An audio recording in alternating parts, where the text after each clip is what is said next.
Well, hello, everyone. My name is MightyStream. I'm going to do your November the 21st, just for today, in a meditation. I'm brought to you by Hope Through Navigation, and this is our Hood Recovery Services. You can reach me at recoveryofhope21@gmail.com. Let's go ahead and get into the screen share. Hope you're having a beautiful day. I am. Awesome. Awesome. Shout out to Jihad. That was a wonderful step one share that you did. That was amazing, brother. Thank you. Thank you for inviting me. Okay, it is entitled Letting Our Defects Go. Now, I don't know if it's my imagination, but it seems like the closer we get to the end of the year, the longer the Just for Today meditations are becoming. So let's go ahead and get into this and see what it has for us. Letting our defects go. If character defects contributed to our health and happiness, we would not have come to such a state of desperation. Basic text, page 35. Ouch. They're ready. They're coming out boxing. Okay. Getting started on the sixth and seventh step isn't always easy. We may feel as though we have so much wrong with us that we are totally defective. We might feel like hiding under a rock. Under no circumstance would we want our fellow addicts to know about our inadequacies. We will probably go through a time of examining everything we say or do in order to identify our character defects and make sure we suppress them. We may look back at one particular day, cringing at what we're certain is the most embarrassing thing we've ever said. We become determined to be rid of these horrible traits at all costs. But nowhere in the sixth or seventh step does it say we can learn to control our defects of character. In fact, the more attention we focus on them, the more firmly entrenched they will become in our lives. It takes humility to recognize that we can't control our defects any more than we can control our addiction. We can't remove our own defects. We can only ask a loving God to remove them. Letting go of something painful can be as difficult as letting go of something pleasant. But let's face it, holding on is a lot of work. When we really think about what we're holding on to, the effort just isn't worthwhile.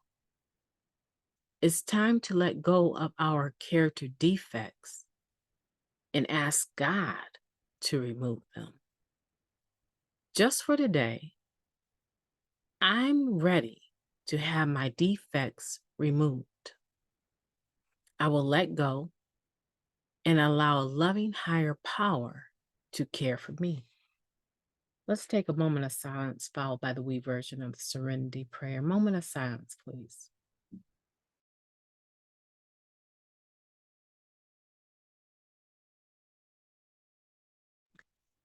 Thank you. God, grant us the serenity to accept the things we cannot change, the courage to change the things that we can, and the wisdom to know the difference.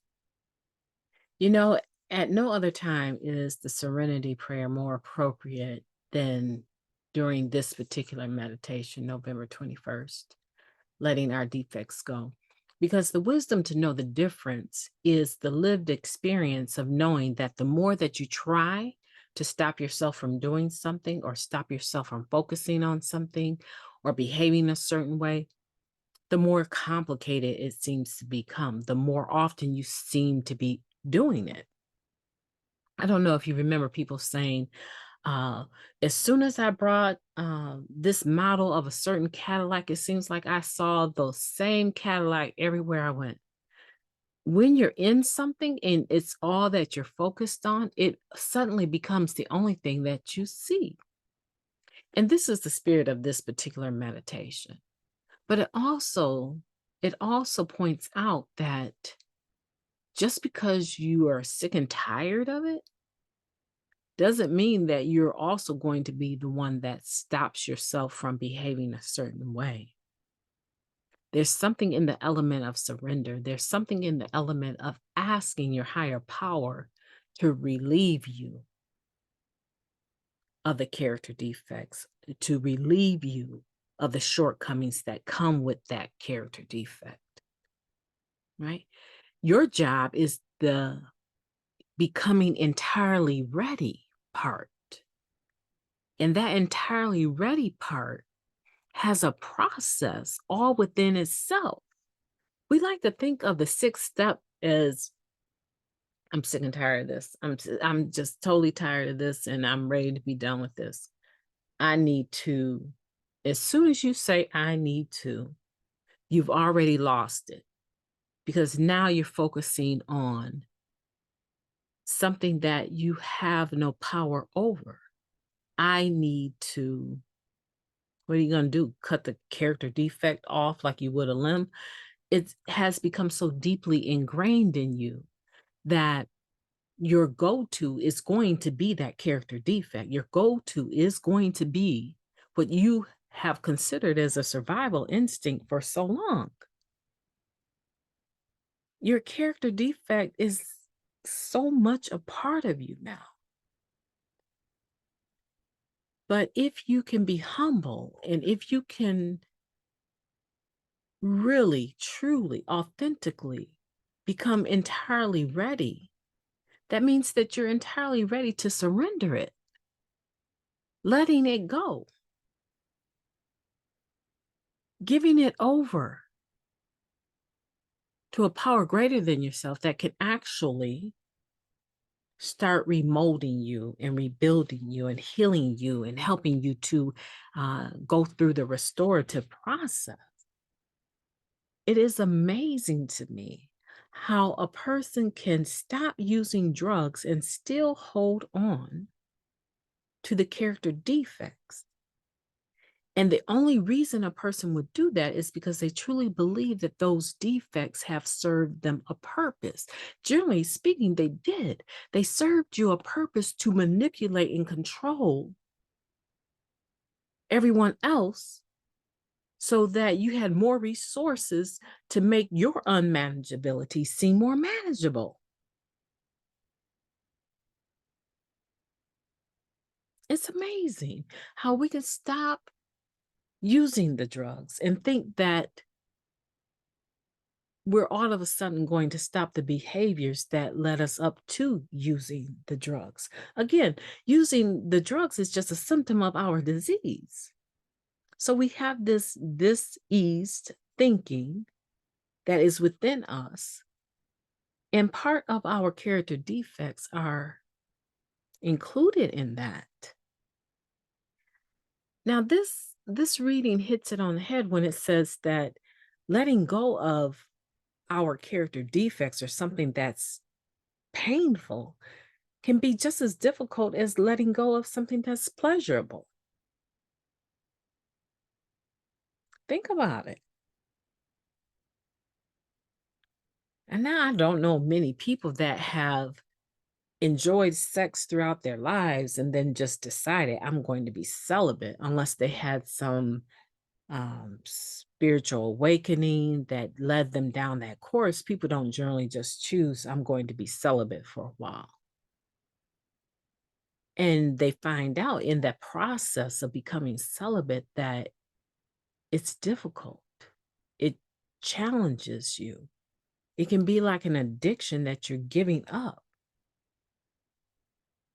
So can your character defects. We can become totally dependent on using them to get what we want, to make people do what we need them to do.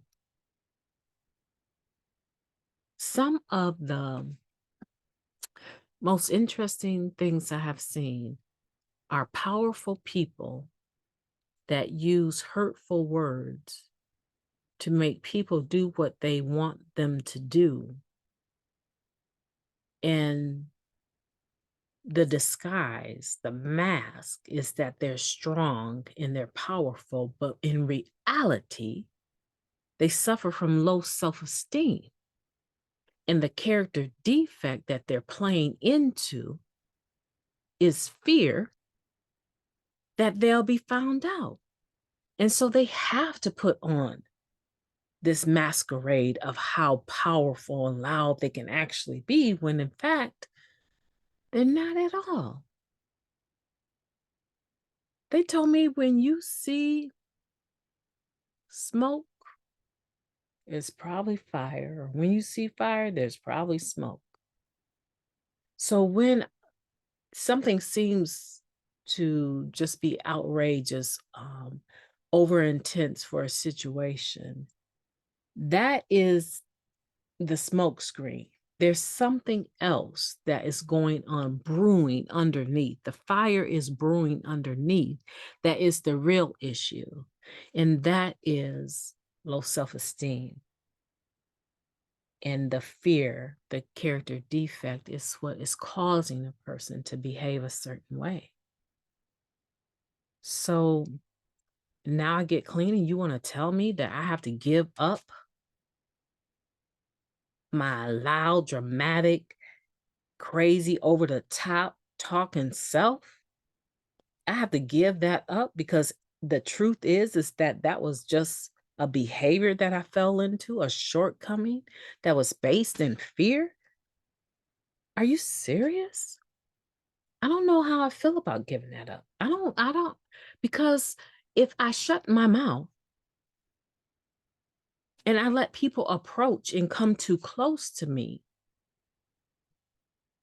they're going to have an opportunity to read me and they're going to have an opportunity to hurt me. And neither one of those are going down against my will. That is not happening. Look, I can talk like this and share like this because I've been here. I've been that person. And at any moment's notice, I can be that person again. It's just that when I look in It Works How Am I, and I look in that little green and gold book and I look at step 6, sometimes the entirely ready comes as a direct result of seeing the hurt in someone's face that we've caused by acting on our character defects. And we decide, I just don't want to hurt anyone else like that anymore. Yeah, I'm entirely ready to have God remove that from me. Now, how God's going to do that, that's not my business, but I am entirely ready. Now, does this work for a person that doesn't have the mainstream type belief in God, or no belief in God, or questioning if there is a God? Does it work? Absolutely. Because I can say right now that I have used nature, the ocean, the lake, water, steam lodges. I have used any number of other things to restore myself to sanity, to calm me down enough where there's no apprehension, there's no pretense, there's nothing in me that feels that I have to put a mask on for anyone, and I don't have to defend myself. The truth doesn't need to be defended. I can be myself, and I can be real, just as a result of the relaxation that I receive by being close to nature. So let's not get this confused when we talk about a God of our own understanding, right? Let's not get it twisted.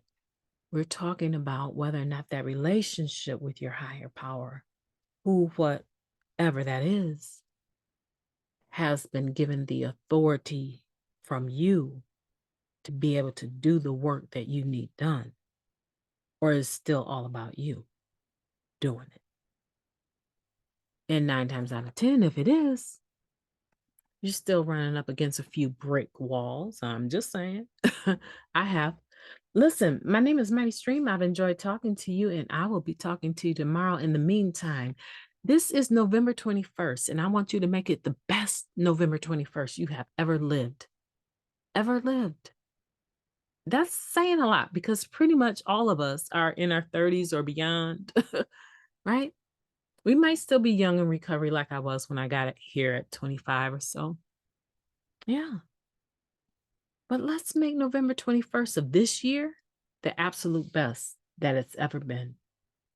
My name is MightyStream, and I want you to have a beautiful day on purpose. I intend to talk to you soon.